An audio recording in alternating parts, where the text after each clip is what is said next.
confused by the fact that 2 players on Eternity, 3 players actually have a Roughnecks tag. So I was like, it's Roughnecks. No, it's not. But it's Eternity versus Superteam EU Kappa. We are into the picks and bans. Very similar bans actually to most of the day. Yasuo banned out once again, Riven, Elise, and Ziggs. So nothing all that special yet in this picks and bans phase. Indeed. We've seen a lot of interesting picks today, Stress. We've also seen the Yasuo actually being played rather than banned, which was in both the top lane and the middle lane, so we might see something even more different in the upcoming games, but this time it has been banned out. Okay, so let's have a look at both of these teams just to discuss where they've come from. Eternity are an organisation that have been around for a while and have had many challenger teams as well in the European Challenger scene. Superteam EU Kappa, however, normally would have gone under the name Random XDD, which some people might know from the Ranked 5's ladder. Now that is now called Superteam EU Kappa, however they are playing with a substitute of Yerrow on the side of Superteam EU down in that support role. Yeah, so ChewdUp we've seen in a couple of different teams. He was in one of the English teams, which was, if I can remember correctly, it was British Tea Time, I think, or British Coffee Time, yeah. For a while, Mozilla was, of course, in Reason Gaming, so it was kind of a conglomeration of a lot of different players, and as you mentioned, Eternity have a new roster every other week, so we'll... Wow, I wasn't quite going to say that, but Eternity are a team that seem to breed quite a lot of talent, I think is a good way of putting it, that there are quite a few players that have played on Eternity that have gone on to better things. So, well, I wasn't going to say that either. No, but, I meant like LCS, high level of challenger. I'm digging myself a hole now. I meant bigger things, perhaps. Anyway, so we'll move on to the... And now that I've dug a hole, it's time to announce our Twitter giveaway winner while we are waiting on a couple of picks here.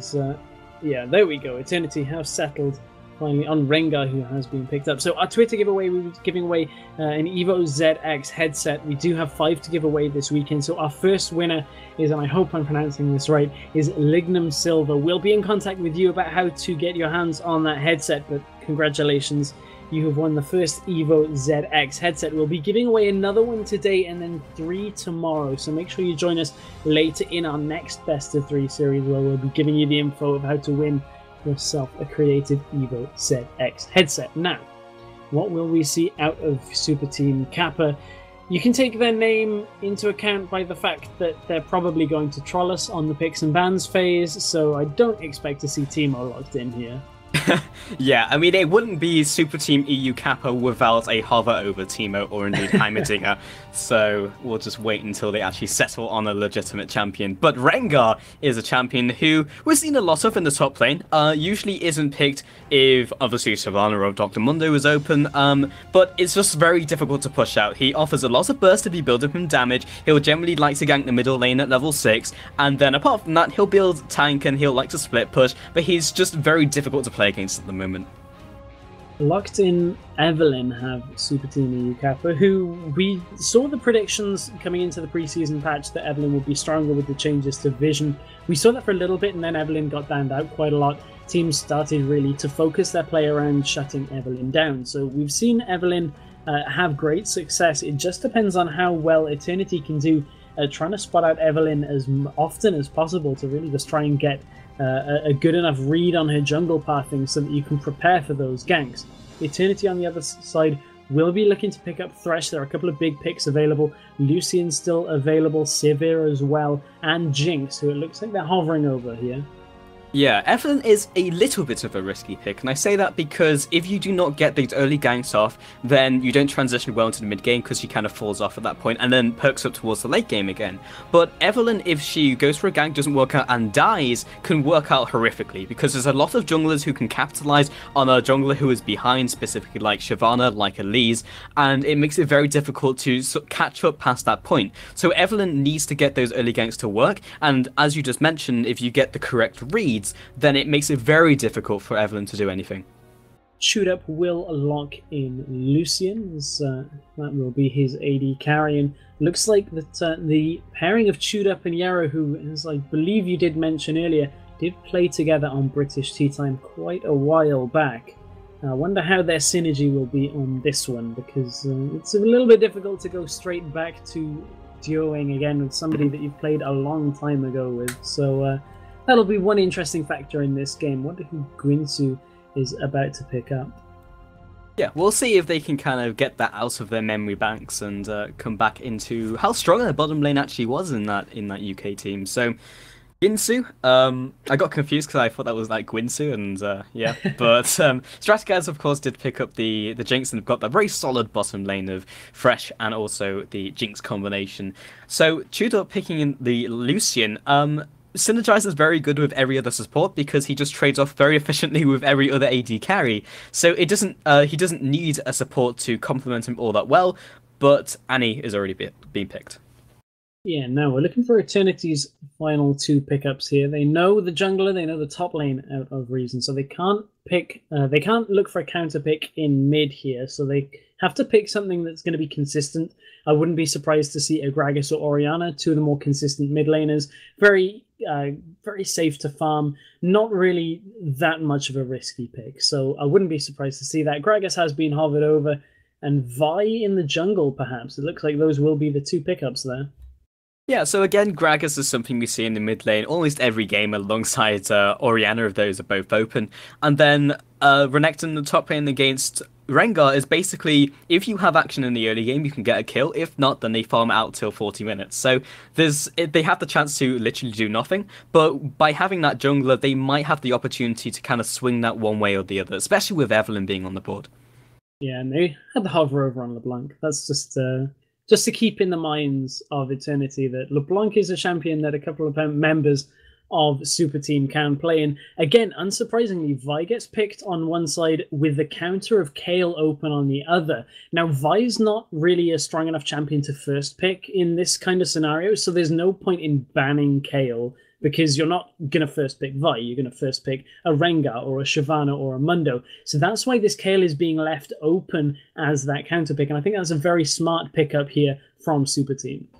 Yeah, indeed, and I'm not surprised that they would lock that in at all. There we go, and I am a couple seconds behind as I am spectating over the stream, but we've got about a minute just to talk about these compositions.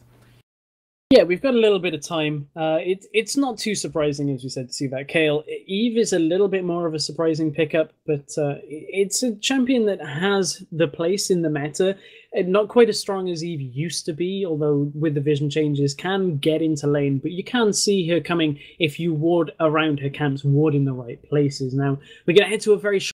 We're live with game number 1 between Superteam EU Kappa and Eternity Gaming in the Scan Invitational, powered by Netgear, Be Quiet, and Creative Soundblaster. This should be a very interesting series, as both of these teams haven't been seen all that much in Challenger, and it looks like Eternity want to be the aggressive team to start this one out. Yeah, there's been a little couple change-ups, and this time, indeed, as you mentioned, we've got Eternity pushing into this jungle. Not actually the invade route we see too often from a lot of these teams, but this will be the one they're taking, Yerrow off to the side, and so is Exileh. Now, Evelynn coming in from the backside, looking maybe to get that early ward down. Again, I keep wanting to call them Roughnecks, but Eternity are just, again, not able to do too much, and didn't even get that ward out either.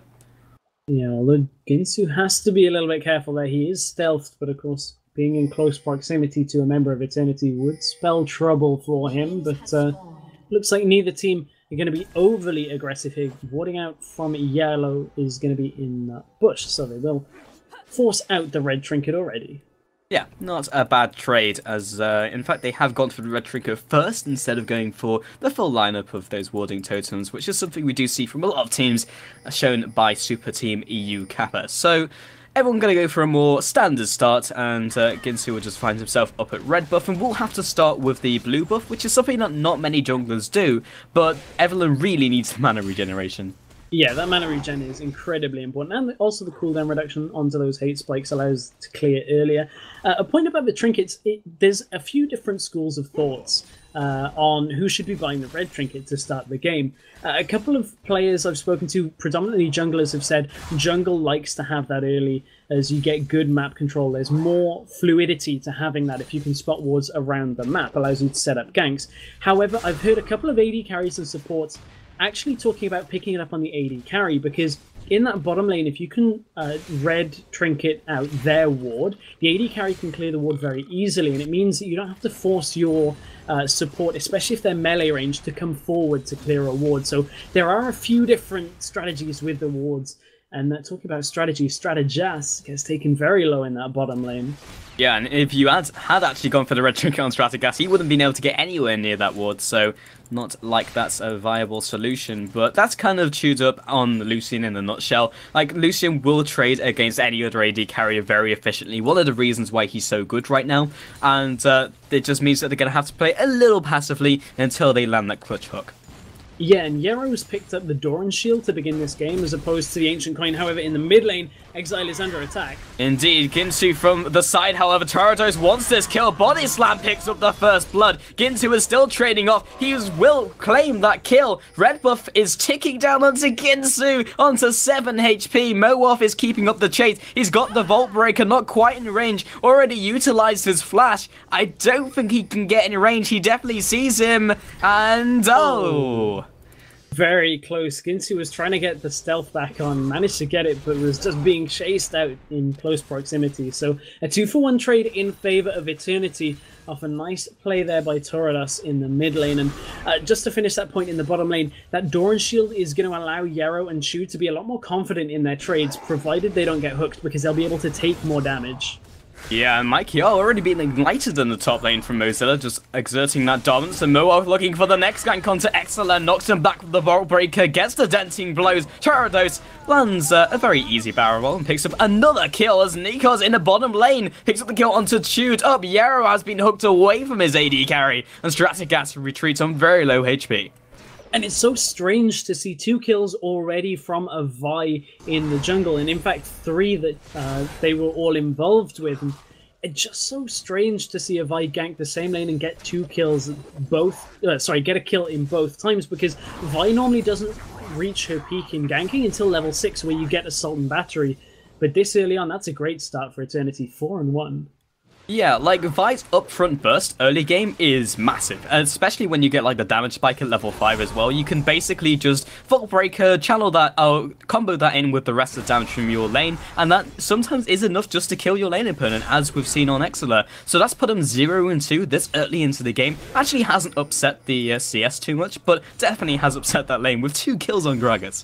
Yeah, that's going to stall out Exileh's ability to hit 6 and get that intervention. Both mid laners are level 4, but we'll have a look at the experience between the two. As you said, farming is fairly close between them as well, but that's kind of a race to level 6. If Exileh can hit level 6 and have that intervention available for the explosive cask attempt out of Gragas, he may just survive it. Indeed, and in the bottom lane right now, that extra kill means they can be a little more aggressive, but I'm paying more attention to that top lane, because Ginsu is in the bush to get the stun down with Ruthless Predator, kill the Meek, and Ginsu gets himself a second kill. That's what they needed right there. That's going to allow them to have a little bit more confidence. I mean, when you drop 4 kills this early on into a game, you kind of dip your head a little bit, and you start to play without the confidence that you really need to take advantage of lane advantages, and we'll see where the super team have now really raised their heads once again, as chat seem to be raising their kappas. Well, an unfortunate side effect is when they start talking about Super Team Kappa, it turns into Kappa. So Exileh is just being pushed around, and Yerrow gets hooked as well. Nika's just knocks them back with the flay, but now Ginsu looking for even more blood. Strategas is surely going to fall. Hate spikes come out, and the Lantern will just jump onto that fresh. And Ginsu's having a really good game so far. Tiridus gets a kill in that mid lane. Looked like he hit level 6 before Exileh hit level 6, and that's the engage that we were expecting to go that way. Intervention wasn't available. Managed to dive the tower as well for it. But it looked like the kill got traded back by the tower aggro. Yeah, he died for his troubles, and as a result, they won't have Gragas to contest this dragon, so that will actually go to the super team, and that is exactly what they need. They're a kill down, but a dragon will more than offset that. Yeah, we'll give them a slight gold advantage, but this early on in the game, that's not all that much to talk about. Mowarth is looking to go in 1-on-3, but the members of Super Team EU are quite low. Yerrow will get Assault and Batteried for that final damage there. That's another kill from Mowarth. Yeah, I'm not entirely sure if the ultimate was perhaps necessary, but if he had his flash there, then maybe it was. Ginsu and Exileh of ChewdUp will get on out, but this will definitely mean that the blue buff is going to be taken away, which will hurt Kale. Yeah, that's going to give Kale a little bit more trouble in lane. One of the factors of Kale is how often you can get that Righteous Fury off cooldown to allow her to farm at range. Blue buff's cooldown, although it did get changed, actually has reached a point where it's still able to let her have almost consistent activation of that Righteous Fury E, especially when you start to pick up a couple of items like a Codex. Really allows you to farm as often as possible in ranged mode and not force you to come forward in lane. Yeah, basically turns Kale into a ranged champion, which is always a good thing. And now with Ginsu just moving into that jungle, he's level 5 to that level 7 of Mowarth, but is trying to take this blue buff away from them. Tiridus clearing up that pink ward, and Exileh just trying to shove him away. I think they know exactly where Evelyn is because the collapse is coming out. Ginsu has smited that away. Mozilla just sitting at the side, and MikeyR unable to react quite in time, and Tiridus rests him just to clear up the mess in the jungle. So equally that will hurt Gragas a little bit. His cooldown reduction won't be quite as low as he would like it. But nevertheless, as soon as he starts building further towards that Athene's Unholy Grail, he'll have the extra cooldown to be able to throw out those abilities more often. And as we reach a slight lull in the game, as both junglers do take the remaining jungle camps that are available, this is a very close game so far. 6 kills to 4 doesn't quite tell the entire story because of that earlier dragon. But the gold is slightly in favor of Eternity Gaming. Yeah, and it's nice that the kills are on Evelyn as well, because Evelyn typically has issues when you get to the mid-game, and she hasn't had a good early game, because she just doesn't really have the kit. But now she's got some actually itemization, that's fantastic. Mowarth finds himself Yerrow in the bottom lane, the Sultan Battery comes out, and the Vault Breaker, Ginsu from the side for the counter engage, Agony's Embrace comes down, and the Death Sentence will indeed, with Culling comes through, picks up one, Strategas turns around, Flake comes across, that's another kill, Dash forwards from Relentless Pursuit, double kill for Ginsu. And there's the partnership out of ChewdUp and Yerrow. They clearly have gotten right back to the zone. They knew exactly where they needed to be, and the culling hit solo target right the way along on Strategas. That's what you want out of the culling, is that there's nothing there to disrupt it. They weren't in the minion waves, it was off to the side, and it meant that he got a full channel off for the damage. Did have to use E to just make sure he was in position for it, but that was a really nice set of kills there, and it results, I believe, in the turret going down in favor of Superteam EU Kappa. Yeah, and an early bottom tower is fantastic for dragon control because there's no safe sanctuary of that tower to retreat to. It just makes it a little easier to pick up that objective, and especially when they have a brawly type of setup, they'll want to be going for that dragon, if not for the dragon, but for the fight. Now, how will Eternity be able to answer this back? They have got good damage onto that mid lane turret, and we've talked time and time again at how important mid lane is for controlling your jungle in the areas around Baron and Dragon. But you mentioned with the bottom lane tower being down, that does give Dragon control over to Super Team EU. Dragon is not due up for at least another 2 minutes yet.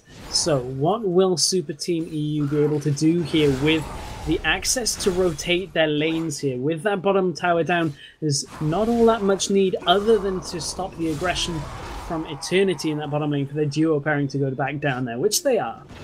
Yep, and MikeyR and Mozilla both pop their ultimates in the top lane, but if Mozilla pops his, then MikeyR just kind of uses his and wanders away. But this could be the re-engage. Mowarth has actually used MikeyR to bait him out, but Mozilla has just kind of wandered off, and it's very difficult to push either of these laners out of that lane.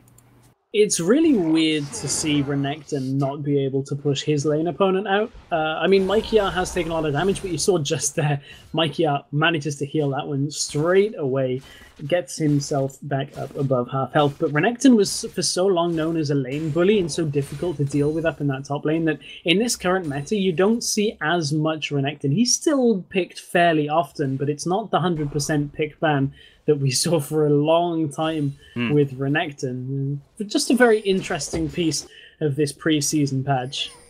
Yeah, and it's because Rengar just has basically the same sustain, if not more, than Renekton, so it's just difficult for him to push him out, and indeed the same goes for Mundo and Shyvana. So the Warden there's going to see out Yerrow, but he hasn't actually noticed Ginsu is in this lane, and even though they know Yerrow's up to the top side, they're going to assume that something's happening, and Mowarth is coming out to react. Yeah, and this could be a bit of an explosive 3v3, although they're there before Vive. Yeah, Tibbers has dropped down already, and surely Nikos will be falling, drags them into the box. That should be enough to keep him away from the rest of his team. 1-for-0 trade, not super terrible. That was a really nice trade there for Superteam EU, because Dragon is up in 30 seconds. This will give them the ability to get wards established around, although there's a bit of a trade there, forced out the intervention from Kale in that mid lane. Oh, Ginsu found himself Mowarth, and that definitely is a 6-on-1 Ginsu who's doing a lot of damage. Exileh pushing out Tiridus in the middle lane, but they have to be very aware of Evelyn. Evelyn is not someone you typically expect to be wandering in your jungle and 1v1ing you. That's what we were saying during the pregame, is they haven't really been able to establish wards to catch Evelyn on her rotations. Here comes Mozilla into the mid lane. Scary Crocodile has entered the fray, but it's not something they can go any closer onto. Mowarth pushing forwards, does not have the ultimate, but MikeyR has popped his own. Doesn't quite get in range and just kind of appears in mid. Superteam aren't ready to fight this. Tibbers is not available. There's still well over half of the cooldown still to go before they can use that for initiation. So they were just being careful that they didn't get caught in the counter engage. So good play out of Superteam, but it does mean that they end up sacrificing the dragon control. They will look to rotate down to contest this, but can they make it in time? This has put them in a very poor position for Dragon. The AD carry has gone back. The cooldowns are on cooldown, so it doesn't look like they're going to go anywhere near that. Not going to touch that with a barge pole and just go for their own buffs, which is probably going to be a little bit easier to secure. I say that, but they've just cut their own vision and will potentially be contesters, and as I say that, Eternity just back off. Yeah, Eternity will look to rotate around to the middle lane. Ginsu is there, but he's 1v4 right now until ChewdUp can make it there. Ginsu takes the Assault and Battery, and that's a tower for Eternity. Yep, CC'd for days, and now Mozilla actually comes in, might be taken down himself, has been hooked by a fantastic death sentence from Nikos, but now MikeyR also just completely chunked from Exileh and ChewdUp. So 1-for-1 trade, but the tower has fallen to Eternity. I have a feeling, though, Superteam will end up looking to take this middle tower. There's good wave clear from Gragas with that barrel, but as the waves come in and in, if Superteam decide to stay there, they may be able to push it, but they feel like they've got too much in that bottom wave for a stack, so they will go and clear that one out, foregoing the middle lane tower for now. Yep, so both of the top laners most likely going to go for the Sunfire Cape and just kind of bat away at each other until something happens, but nothing really will unless there's some intervention from another laner or indeed the junglers, and Vire's 2-1 and 2, so picking up the Spectre's Cow and the Spirit of the Ancient Golem, so a more just conservative tanky build overall. Something we've seen all day is just how close all of these European teams are, and it really just comes down to the team fights. The European Challenger scene is so very close between all of these teams. The gold is practically even between these two, and we've seen that during the day completely, and that's why we run tournaments like that. That's why Scan and Creative Sound Blast and Netgear and Be Quiet have put on this tournament here for people just to see and for us to showcase how good the European Challenger scene is right now. And in this game, we were in a bit of a lull period, but the towers in the top lane are still standing, and that's something that's a little bit rare these days. Yeah, I'm very excited for this new season here, Stress, and especially because we have Ocelot's team up later, which should be very interesting. But right now, we're sitting between Eternity and Superteam Kappa, and we are in the first game of this best of 3. Now, Mozilla and MikeyR once again trading in the top lane, and they just haven't really been able to shove all that much. You can see the Superteam EU Kappa are heading up towards this. This is what I was expecting a little more out of them. They're pushing up now to try and clear through that turret, but it kind of opens up the mid lane for the rest of Eternity to head down. And it just looks like both teams are fairly split now across the map and very indecisive on where they're going. Oh, well, Rengar's their prize, but they're going to find themselves Mowarth first, as Mozilla looks to try and contest as Flash comes out. Mowarth pops himself over the wall, and at least they got a flash out of that, but maybe not the kill they were fishing for. No Nami in this game, or Fizz, yeah. So no kills that anybody's fishing for, but Mozilla might be in trouble here. Graves isn't in this game either. Yeah, I know, it's sad times, Stress. So many puns to be made, but not the right champions. Guess these players. We should give them a list of champions that are pun-worthy that they can have in the games. But I think they might get a bit mad. Perhaps, but you know, this is all about the casters and our enjoyment, right? Of course, that's the primary Kappa. reason we do this. Kappa. Oh God, no! Raise your kappas, chat, please.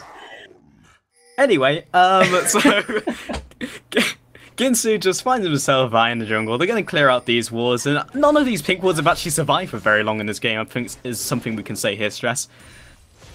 Yeah, it's something that we see we see different things depending on the teams that are playing. Sometimes you'll see teams really focus heavily on clearing the wards out, and including pink wards, which of course are visible. Sometimes you'll see pink wards stay around for a very long time if you can get the positioning right on them, but they have been falling very quickly, and I think that's partly because Superteam EU Kappa know that how vital they are in this game, because Evelyn is 6-2, so they need to clear out those pink wards to really stop Eternity from being able to stem the flow of that aggression. So both of these teams have very solid team fights, and in fact both really operate very well in the defensive, because you want to disengage with Gragas or get themselves in very good position where you can split them up, or you have a re-engage or a disengage by like Agony's Embrace, and then you can use her as like a lightning rod with intervention. So as we're not seeing too much happen, the Tibbers will be used on a single target, but because it's so long between each engagement, Flash is always going to be up. Flash will always be up. The turret now is down, however. That mid lane finally falls for Superteam EU Kappa. Will they convert this to anything extra? Because Dragon is up in 1 minute. Can they secure themselves a team fight, or at least lane pressure, so that they can rotate around? They're getting pushed in fairly hard here in the mid lane by Eternity, and down in the bottom lane, ChewdUp isn't able to respond. The hook lands. Oh, lands onto Yerrow. Intervention used on the support player. Nikos gets instantly blown up. Assault and Battery finally finishes off Yerrow along with the Super Mega Death Rocket. So 1-for-1 trade on the support. On the tower will again equalize the game. Yeah, equal all the time in this game is just, again, just showing just how close these teams are to each other, and it's one of the great things about working in the European Challenger scene. As Ginsu looks like he's found out Mowarth, but takes a cork straight to the face as Jinx will throw out the zap. Yep, so Dragon spawning in 5 seconds will mean we'll see something happen, and it should be a team fight. So Dragon now spawning. Both of these guys wailing away at the Dragon. The Cork comes over the wall once again. Tiridus is ready with his ultimate, which is off cooldown. Oh, the steal from Mowarth. Does he have an escape plan? Well, he's got Nikos coming over the wall, so he should be running to his aid, but this is not really a fight that Super Team Kappa won. And Eternity have really good potential to steal here. They've got Vi who can go in and then flash back out if it were available. Of course, wasn't available then. Didn't actually require the exit. But on top of that, Tiridus with the explosive cask has massive damage on that burst. They didn't require that either. They just pretty much ran in, stole it, and have run out. So they have great steal potential. Didn't even really need to use any of it. Yeah, they were just threatening enough by themselves to not even require their composition to save them. Ginsu lands a perfect ultimate onto 4. That's not Ginsu, it's Ginsu who moves on to a second target. Huge barrel knocks back ChewdUp and the carry of Exileh, and the rest of the team drop below 30% HP as Yerrow does desperately try to take down the ward and maybe going a little too close to the beast of Gragas. There's a slight problem in my mind here for Ginsu. On that Evelyn, there's two different schools of thought on building Evelyn. You can either build her Spirit of the Ancient Golem and be tanky, or Spirit of the Spectral Wraith and have extra damage. The problem with the Spectral Wraith build is you're relying entirely on the shield that comes out from Agony's Embrace to hit as many people to make you as tanky as possible to survive through the team fight. And I'm wondering whether following up with a DFG is going to be the right answer, because unless they can survive through the burst, those 6 kills that have been given to Evelyn will go to waste, because she'll take massive damage from the explosive cask. Their composition is kind of a spin on like the old Evelyn Chen combination, where you had the shield and you had the Agony's Embrace shield, and you just ran into the team with full damage builds and just did as much as you could. Because you have to focus the Evelyn, but she's been shielded by like a 2-3k shield, which you can't do anything about. This time they have intervention to do that tool for them. But because they've always been on the defensive, it's usually someone getting caught, intervention going on them, and then Evelyn using her ultimate to use that for survivability. So they're never able to combo that together. together. So hopefully if they're on the aggression, then they should be able to use that combination, and Evelyn can build as much damage as he likes. Again, top lane, Mozilla and MikeyR are just going to sit there and trade against each other. Still surprising that those towers are still up at 22 minutes into the game. Neither one can shove each other out of lane. Superteam might be looking to do something about this again. Last time they tried, they got a little bit caught out trying to do it, but Ginsu has found himself in the lane. There is a pink ward in the river, so they just need to get the position here to be able to push through that tower to get that gold. But it's an even game state. Even on gold, even on towers, the kills slightly separated, but the dragons have equalized that. And this game we could be in for a long one. Yeah, and it hasn't quite hit the breaking point. Finally, MikeyR has been aggressed upon. We'll see if they have enough damage. He's going to pop his ultimate. He's also got full stack, so he'll be able to get the battle roar off for that extra healing. And indeed just walks out of that gank like nothing even happened. So the longer this lane goes on, Stress, it's going to be even harder and harder to push these guys out. It's just, this is preseason in a nutshell. It's so easy for teams to equalize the any kind of disparity in gold or kills by getting objectives and really just farming and holding the game to being a bit later. It still requires a lot of team skill, but really is a big departure from the early game 2v1s that we saw on the previous patch from most of Season 3, where we had very fast games and fast pushing compositions. Yeah, it means if you get two equally matched teams, you can definitely get games like this, where you'll eventually keep building up the tension until you get that one breaking point. And several times we have just seen games go on for 15 minutes with like 2-3 kills, and then a team fight, and then the game ends, because you can't push that far with the death timers. So we might see a full-on team fight here, but the last couple team fights has literally resulted in one person dying. The first one is going to be Nikos, and now it's a 4 versus 5. The Cunning comes across. Big Tib is on to 4, and that does look like it's going to be the end of it. In fact, it won't be. Huge Gragas Barrel onto another 5. Ginsu will surely drop. Yerrow has been healed up. Mozilla backs himself up. Again, Annie will fall flash roll by Mowarth, and indeed, the ultimate has not been used just yet. Shutdown comes out. That's the clean ace. 5 for 1. Not quite clean, slightly dirty, but they still got 5 players. The ace that stepped in a puddle. But, it's a 5-for-1 trade. A massive Grag assault. That was exactly what Tiridus was looking for, and that's exactly what I was talking about. Ginsu could not survive that damage. He bursted everything to kill Thresh, and then didn't have Agony's Embrace available. It was still about an 1/8 of its cooldown remaining when the fight kicked off. You can only intervention one person as well, and the massive damage out of Gragas. I believe he had that Rabadon's before the fight as well, so just so much damage. Completely decimated the super team. Well, there's the breaking point, Stress, and the Baron has been picked up. A kill in the advantage, and Mowarth is just chilling in the Baron pit. Oh, he gets out, and didn't even need the Lantern to assist him to do so. So now that they have the Baron, they're going to pick up a whole plethora of items and then look for some sort of push. Yeah, Gragas had picked that up a couple of minutes before that fight, and you can see just how much the chasing potential of Jinx at the tail end of that fight. They got so many low that with the Get Excited passive, Jinx just kept refreshing that passive, and getting the extra movement speed allowed them to just completely take out that top tower, take out the team, and get the Baron. And that's a massive power play that has swung the game in favor of Eternity. Absolutely, and right now they do get ahead in terms of items, as Mowarth again looks for that steal, but doesn't quite have the combo right there, and indeed it wasn't there in time. But Evelyn, there's still something they had to be wary of. 7, 3, and 2, huge amounts of damage onto the right person could be, or could spell the end of a team fight. But I don't think Eternity have to be too worried about that in the next couple minutes. Now, Eternity with that Baron, what will they use that to get from the map here? That's the important question, is how well can you use the Baron buff? Of course, we'll give you that extra team fighting potential and the regeneration. So with the inner towers being the towers remaining for Super Team, how will Eternity decide to split themselves up? That is the question, and everyone has kind of fanned out right now just so they can get that early warning sign that Eternity is going to make a play. Then everyone will kind of converge on that location. Indeed, the ping has come down onto the middle lane, and they will just try and defend this with their lives. But Yerrow and being fairly squishy and the tower being below 40% might mean they will just want to concede this. Now, they are pushing in towards that middle lane, as you said, may choose to concede that tower. It is very low, so they have to be careful that they don't just get engaged upon by Eternity. We've already seen Tiridus with one big Gragas ultimate. I wonder whether we'll see the same out of him. They will just fall back from this turret.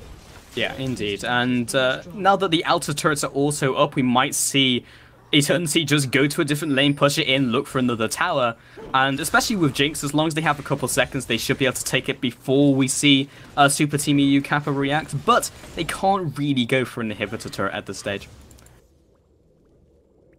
Superteam EU looking... I'm wondering how they're going to itemize here to try and stop Eternity, because that Gragas ultimate is doing so much damage that they really do need more magic resistance here, and they haven't really been able to pick it up. We don't see many defensive items on most of the members out of Super Team at all. You can see Deathfire Grasp still alongside that Spectral Wraith. No other items for Evelynn, and only 1,000 gold on a person.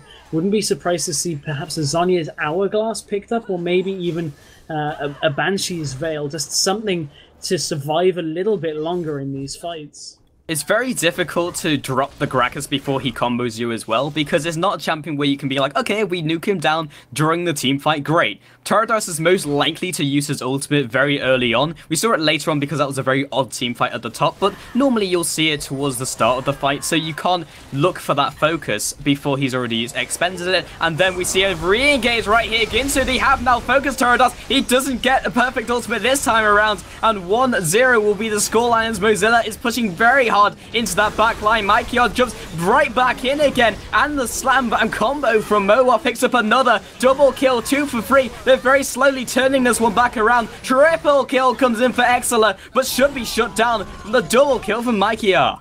And that looked like a brilliant engage out of Super Team. They got the Tibbers down for the stun after the flash, but it just looks like Eternity have so much health with the itemizations they've got. They've got so much health and resistances. Sunfire, Cape, the Spirit Visage onto Rengar, and the Randuins alongside the Ancient Golem on Vi just makes them so difficult to kill that without the amount of damage coming out from Super Team to chunk through those two big tanks, there's no way of a prolonged fight like that going in the way of Super Team. Yeah, and that will turn into another turret as neither a Baron or Dragon are on the board to really be contested. So again, going from strength to strength, Eternity are firmly ahead and in the lead with about a 7k advantage. I'm just going to have to see how Super Team do or act on the defensive right here, Stress. And that is the question. As Super Team are a fairly new team in this lineup. Of course, Yerrow is substituting in. Super Team did play quite a lot of ranked 5 games. They ended up being placed very highly on the ladder and qualified for Riot's Challenger, but I'm just wondering, they haven't played in too many tournament style games when the pressure is on, and if they don't get it right in this best of 3, they will be going out of the tournament. So I'm wondering how Super Team EU will dig deep here to try and come back into this one. Yeah, well, Renekton does offer a lot to a team fight, but later on he just becomes a little more of a CC bot. He still offers some damage and will eventually grind you down, but it's not as scary as some of the other top laners such as Mundo and Shyvana. That's one of the other reasons he's just kind of outclassed at the moment. Evelynn will start to ramp up towards the later on into the game as well, so that's something they can look towards. And Kayle is actually doing very well. Like, during these lost team fights, Exileh is still picking up kills. God, you can see the health on MikeyR, just how tanky he is right now, and it's so difficult that he's not the only one with that amount of health. Mowarth as well is just so difficult to kill. You can see the Seeker's Arm Guard has been picked up onto Evelynn, sorry, and that will go towards the Zhonya's Hourglass, but that's a long way off. Only 700 gold in the pockets of Evelynn, so still the 500 recipe cost and another nearly 1,000 to be able to complete that. It's just going to be perhaps too little too late unless they can get that out very soon. So, Dragon and Baron are going to spawn at approximately the same time. The Dragon's going to spawn first, and in fact, we do see Eternity trying to trap this one up. But it means if they did about it too long, both of these objectives will be live, and there is the potential for one of these teams to rush the Baron while the other is taking Dragon. But since this is going to instantly be taken by Eternity, it's not something they have to be too concerned with. Yeah, Eternity have taken down Dragon uncontested, as it looked like Super Team were perhaps thinking that they were around the Baron. It was not quite in range. That's a little unfortunate on the red trinket. Yeah, they popped down the pink ward, so it didn't matter too much, but it meant that they couldn't go for the trap they really wanted, and they'll just have to back off once again. So the Dragon has fallen for basically nothing, and now Baron is alive, and we will see the Baron dance, and it has to happen from Super Team Kappa, even though they do not want to really go outside of their base. Interestingly, there's a visual bug that the Baron buff animation has remained on Eternity. It is just a spectator bug. I wonder whether that's in the game as well, because that really will be a little tricky for Super Team to realize whether they've actually got the Baron or not. But it is just a spectator bug. They don't actually have the Baron buff on them anymore. That would really play with your mind, though. It's like, oh, Baron's like, wait, what? Because they've just already gone for the Dragon. But they'll still go for this this dance, and Mozilla's actually going to be the one who's going to stay a little further up because he's most tanky, easiest to get out of a dodgy situation, and the rest of the team can recall, get some last items before they try and go for this fight. Oh, Eternity not quite landing the red trinket themselves on that one. Did drop a pink ward. Just seems to be the story of this game, not quite getting that red trinket on the spot for wards. Sometimes it's a little annoying because you know exactly where they're going to be, but it is ultimately a game of battleships, so sometimes you'll end up not quite clipping it, and it gets quite annoying, but either way, it's not going to be too much of an issue, and Tiridus will have seen that ward as it was placed down. Even though Eternity have the lead here in this game, they're not really able to accelerate it quite as fast as they would like to. The potential for Super Team to really catch in the counter engage with the Annie ultimate out of Tibbers is a little bit too strong for Eternity to really go all in on, and you can see even pushing up in towards that middle lane, Eternity not quite sure on where to judge their power there. Yeah, it's a difficult situation mostly for Super Team EU Kappa because they don't necessarily want to go for a 5-on-5 team fight, because time and time again, even when they've been in a better position, they have actually come out worse for it. They will, well, first off, jump onto Mozilla, but he's quite tanky, but not, his backline is definitely not immediately exposed. Perfect ultimate comes in from Ginsu, jumps over the wall. He's no longer the target that they're looking for. Exileh instantly detonates after his ultimate is worn off.